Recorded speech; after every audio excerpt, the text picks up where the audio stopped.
अंबेडकर इस भारत के इतिहास में ऐसा आदमी है जो हर परेशान व्यक्ति को मुक्ति का रास्ता बताता है। सिर्फ दलित की बात मैं नहीं कर रहा हूं।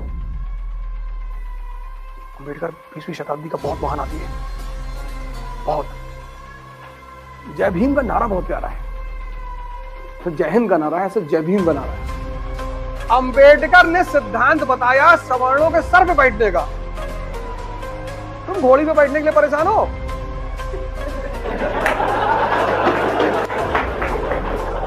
ये घोड़ी बैठने के लिए परेशान है भैया, हमको घोड़ी पे बैठने दे।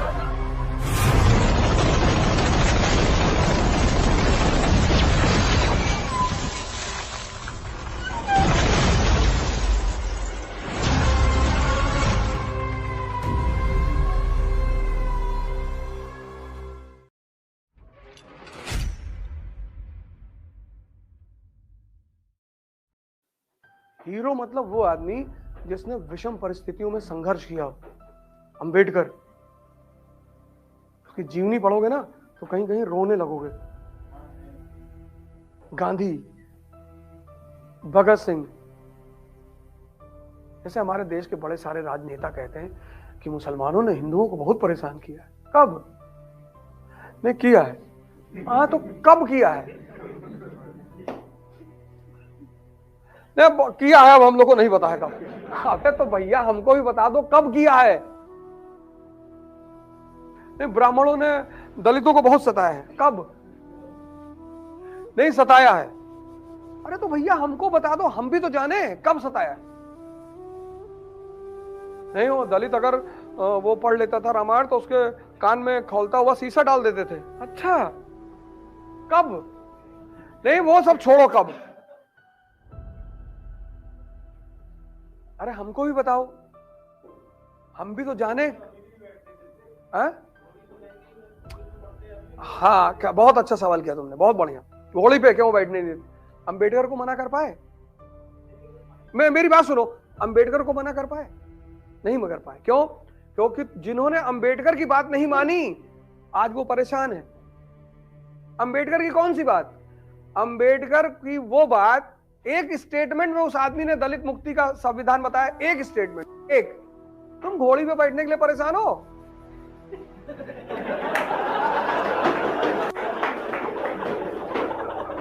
ये घोड़ी बैठने के लिए परेशान है भैया, हमको घोड़ी पे बैठने दे।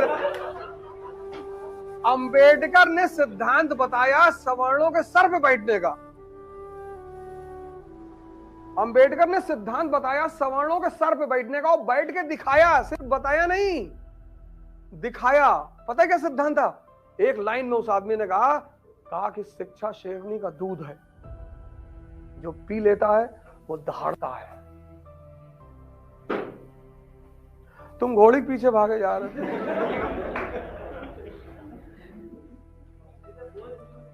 हाँ, तो ये कौन दलित हैं जिन्होंने शिक्षा को ग्रहण नहीं किया? भाई कोई तुम जान लो घोड़ी बैठने जा रहा हूं, मान लो तो मैं दलित हूं, तो घोड़ी बैठने जा रहा हूं, और कोई 4 ब्राह्मण आ गए और मैं लगा वेद मंत्र बोलने पानी उठा के, तो पंडित जी तो बैकवर्ड हो जाएंगे। अरे मारवा ना तो कहीं। नहीं, दोनों बेवकूफ नहीं हुए, पंडित जी ज्यादा बेवकूफ हुए। पंडित जी ज्यादा बेवकूफ हुए। पंडित जी अगर उसे घोड़ी बैठ जाने दें तो वो वेद मंत्र पढ़ेगा नहीं। अंबेडकर ने एक लाइन में सूत्र दिया, एक लाइन में। अंबेडकर इतने महान आदमी है ना।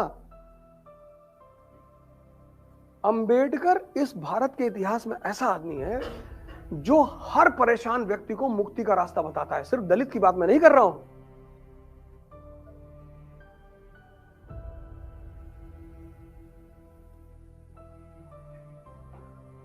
आज शिक्षक है, अभी मेरी एक शिक्षक से सुबह दोपहर में बात हो रही थी, तो कहे कि मैं गया था डीएमओ हमको भगा दिया।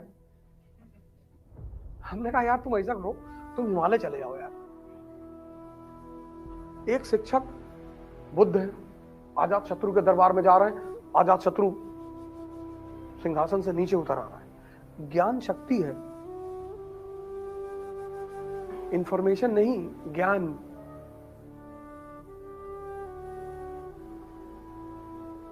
अंबेडकर को एक बात समझ में आ गई थी कि ब्राह्मण की ताकत की मेन वजह क्या है। वो बात उस आदमी को समझ में आ गई थी, और उस ताकत की मेन वजह थी ज्ञान। ज्ञान पर एकाधिकार। तो उन्होंने ये कहा कि जो इनकी शक्ति का आधार है वो तुम ले लो। जब ज्ञान ही इनकी शक्ति है तो वो ज्ञान तुम भी ले लो, तुम भी ताकतवर बन जाओ। जैसे आज तुम चमड़े जूते की दुकान पे जाते हो, कितना इज्जत देते हो दुकानदार को। वही ली के शोरूम में जाते हो ना, नाइक, एडिडास, क्यों? क्योंकि बढ़िया शोरूम है 5 करोड़ का, वहां लड़कियां काम कर रही हैं, और लड़कियां तुम्हारे पैर में जूता पहनाती हैं।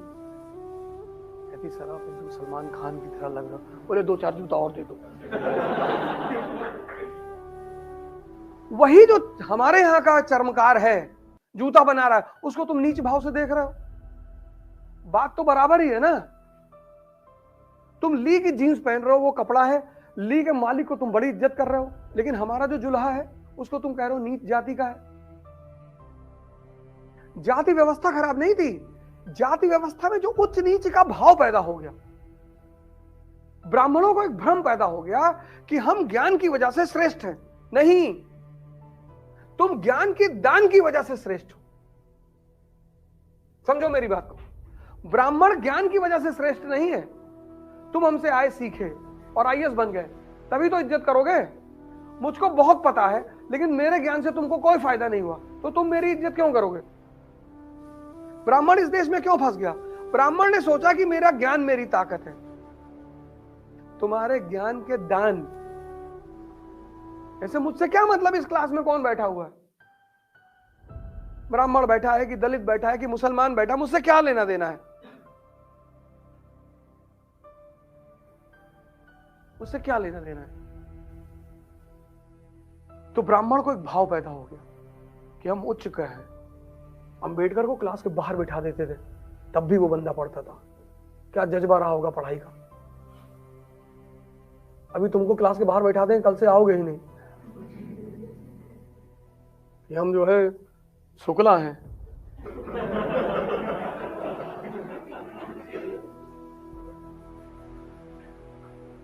इतनी ऐठन तो पहले ही भरे हो। उस आदमी को क्लास के बाहर बिठाते थे, बाहर पढ़ता था वो आदमी। और जो लोग बाहर बैठाते थे उन्हीं के ऊपर सर पे बैठ के संविधान लिखा। इसको बोलते हैं बदला।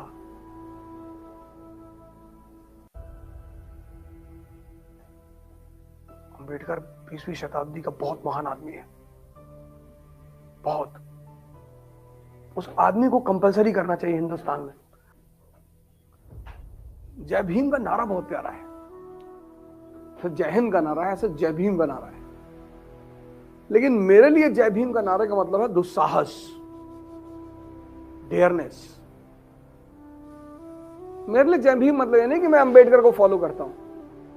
मेरे लिए जय भीम का मतलब है दुस्साहस। वो सोचना कि अगर किसी को बता दो तो बेहोश हो जाए।